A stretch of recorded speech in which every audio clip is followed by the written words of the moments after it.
This lesson will show you how to use multiplication to connect volume as packing with volume as filling. Talking about how if you have a container or a different shape, putting something inside that container. Now, before we go too far, we need to look at equivalent measures.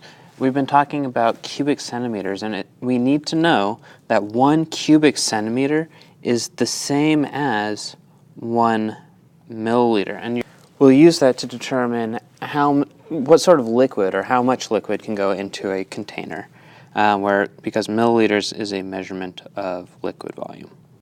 Using that information and what we talked about in yesterday's lesson, try to solve this problem.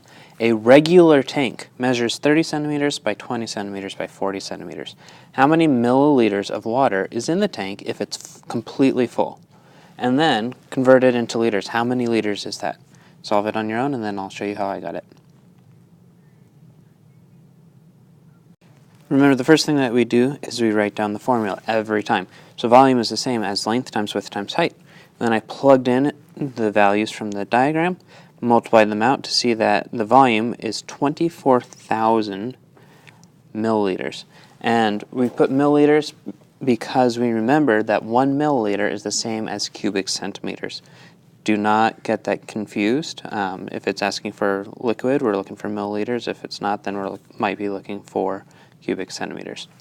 And then we need to remember that there are 1,000 milliliters in 1 liter, which we can then use to see that there are 24 liters in this tank.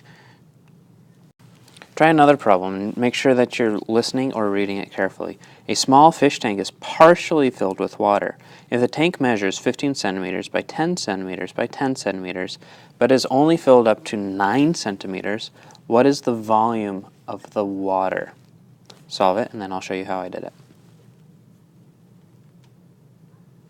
When I solved this again, I started with the formula, and I filled in the values from my diagram, but for the last value, for the height, remember I used 9 centimeters instead of 10 centimeters because in my given it says it's filled up to 9 centimeters and I'm looking for the volume of the water. I'm not looking for the volume of the container in this instant, which is why it needs to be 9 instead of the 10.